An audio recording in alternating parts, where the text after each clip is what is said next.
If you're learning guitar or learning jazz, then you're of course setting goals for yourself and then working towards those goals. That's how we work as human beings, and of course also how we learn really. At the same time, you have to be a little bit careful with how you set goals for yourself. You have to make sure that they are goals that you can actually reach, that it's something that you actually are working towards and that it makes sense for you to work with, because otherwise you're going to lose motivation and maybe quit altogether. So in this video, I'm going to talk about 3 things that I think are really important to take into consideration when you're setting goals for yourself.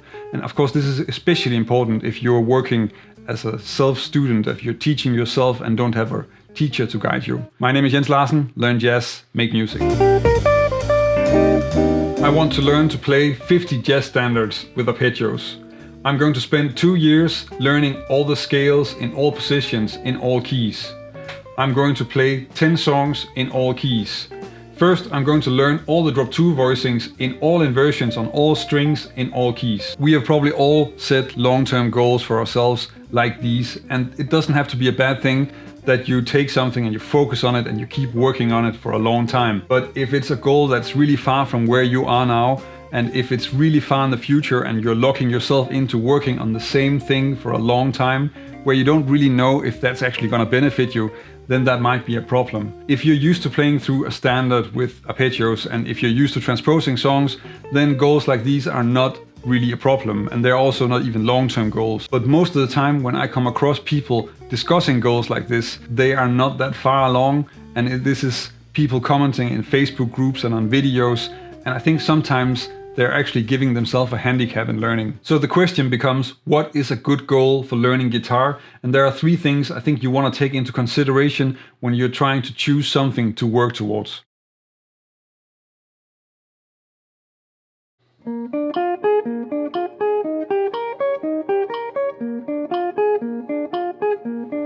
It's logical that it does not make really a lot of sense to have a goal that's I want to be the next John Scofield, or I want to be the next Wes Montgomery. And that's really just because we have no idea what the next John Scofield or the next Wes Montgomery would be. That's not specific enough. A goal has to be something that's quite specific, because you need to know that you can actually work towards it and that you can achieve it. Otherwise, you're never really gonna know if you really got there. And in setting the goal, you also want to already have an idea about what the road to the goal is. So there should be some sort of stepwise plan incorporated where you can say, well, I'm gonna do first this, and then I'm going to achieve the goal. So if we take the idea of playing through a jazz standard with arpeggios or chord tones, then we can split it up like this. Pick a song that's not too difficult. Learn the arpeggios of that song in one position. Pick a position that you already know. Play the arpeggios through the song in different ways.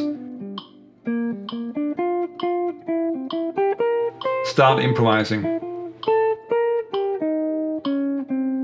Having a goal like this, where you can set a really specific goal and also set a stepwise process to reach that goal, is what you really need to do. In this way you can actually get there, and it's important that you set goals that you can actually reach. It's important that when you're setting goals for yourself, when you're deciding what to work towards, then you start with, where am I now, what can I do, and what is the next logical step. And the ridiculous wrong version of how to do this would be to say, I can almost play 2 positions of A minor pentatonic, next up, giant steps.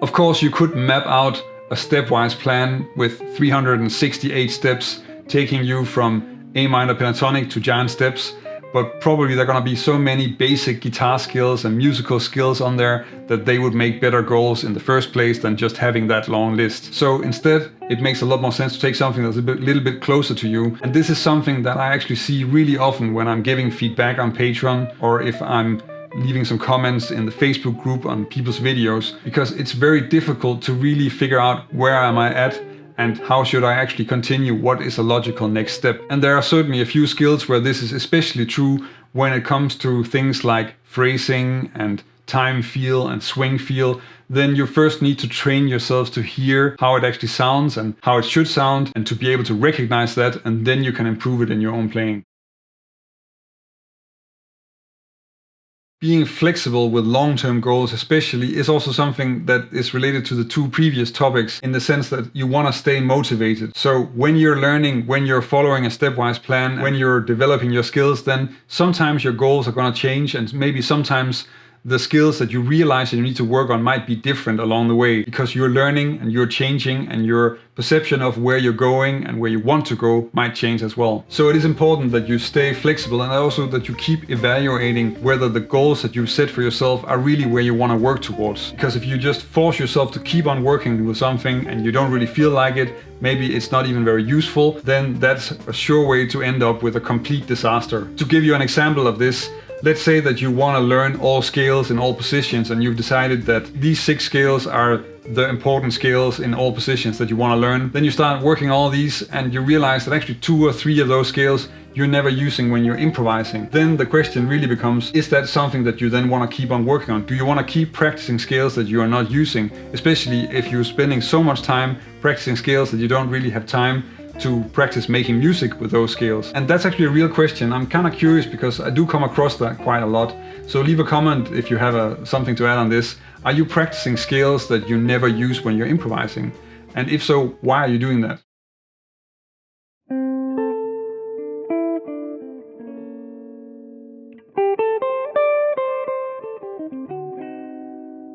Another thing that I think is really important for learning and also for developing as a jazz musician is that when you're setting goals, try to keep them to actual music as much as you can. So I think it's more useful to work on being able to play something on a song, even if you play it less than perfect, than just working on being able to play something. Because if it's just a skill, an empty technique thing, or something that you can actually play on your instrument but you can't really use it in music, then it's maybe not a useful goal. So it's really good to have some skills that you're also really setting goals where you can really use it when you're improvising and when you're playing. So with my thoughts on how to set goals for yourself and what to pay attention to, I'm of course really curious about how you think about setting goals, how you practice, how you plan your practice and work with these things. I think it's also something that we are not talking about a lot, but it's actually really important and really useful for staying motivated and keeping practicing. So that's something that I would really love to hear about in the comments. So leave a comment if you have anything to add with this. If you want to check out some videos where I'm talking about how to teach yourself jazz, so